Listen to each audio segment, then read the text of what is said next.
that's when they putt-putt golfing games were really big, and so they had the indoor arcade, and it was open 24/7.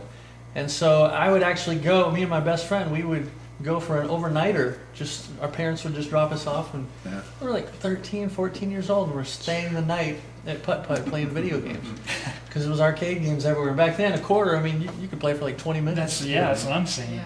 And then they started coming out with those games, Space Ace and Dragon Slayer. Dragon Slayer. Yeah, and those were 50 cents a play, and it was like you died within 15 seconds. Yeah. What just happened? Yeah. And so I was like, I'm not rich enough to get good at this game.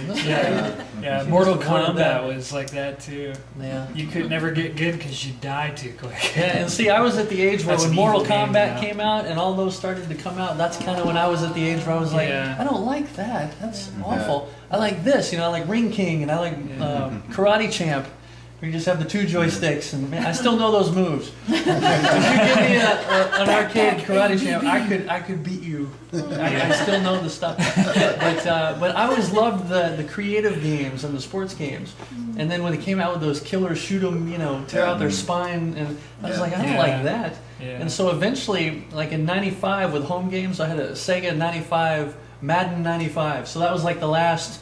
That's when I retired from the video game area. Because then in '96 they started coming out with more realistic video, and I was like, well, this takes away from the game a part of it. It's like I don't want it to look more real. I want it to be a fun game, and so I just kind of backed out. Meanwhile, my other friends still played and getting the new Madden every year and stuff, and I just kind of retired. It was weird. I just finally lost the interest. Thank God. So It's really funny you mentioned 1995 because in my talk, that's the year that I said that everything changed. Yeah, it is. Because guess what happened? Guess it came out in 1995. The SRB is what I talk about. Oh, I was gonna say the Doom game was like 94, 95. And it came out because it's game changer. Because no pun of intended. that SRB. The SRB is kind of a government program that started through the government. Where they rate the games, engine? MA, E. Okay, I got so the rating system came out before 1995. It was Nintendo's job to censor the games. So Nintendo's like, we're a Japanese company. If we release all these games, we're going to make Japan look bad, and we don't want to hurt Nintendo's sales because of that. But when the ESRB was started, it was started for good reason. But then Nintendo said, all right, it's up to you, American government, it's up to you, this new program. They backed out, so every game got released into America. You don't like it now, it's ranked. It's not on us, it's on you, because we told you it's inflammatory. It's your job to have the responsibility. It's your job now. Yeah, so that was exactly 1995 Which when that started. technically it is. But Exactly. Same thing happened with movies. The rating system actually hurt the movies. Now you'll go back and you'll watch, let's say, a PG movie from 1980s, and it'll have some nudity in it or something. And it's like, what the heck? I thought this was PG. And then you find out that what was happening was all the politics in the movie industry. Well, you can get a lot more sales with PG, so we'll skirt that line as much as we can to still get that low rating, which is now what they do all the time. PG-13 movies are like worse than R. They're worse than R.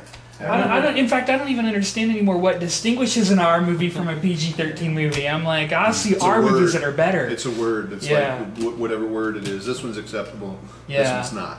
I was in middle school when Airplane came out, and that was rated PG. And I remember how offended my English teacher was because there's nudity in Airplane, and of course that's like one of the most popular comedies. And everybody our age was like, "Oh, this is great!" And there's nudity. Yes, we were excited. This was before Christianity, but I just remember how offended, and I don't think my teacher was Christian at all. I think she was just, she's like, that's PG and there's nudity in there. You guys shouldn't be watching that. And we were like, when you're talking about an era when a majority of people were offended by moral issues, whether they were Christian or not, and the norm today, many Christians are not offended anymore. See, but this is why what you guys are doing is so important, because there's one movie that I've seen, Time Changers. Love the concept. Rich Christian. Love the concept. Was that the guy walks in, sees it, and runs out. I mean, you could raise the bar on it. And it's not attacking. It's like, but that's what we need in the Christian realm. We need the really powerful stuff, because I put it like this: the world's coming after the kids, and they're using Finding Nemo, Lilo and Stitch, Incredibles, and then we've been breaking out flannel graph for too long. And I'm not against Child Evangelism Fellowship, please. I don't want bad notes and everything. But there's a difference. There's a difference between a child that's been raised on Finding Nemo and then trying to reach him with flannel graph. Yeah, I know. Like us on Facebook, facebook.com/creationtoday.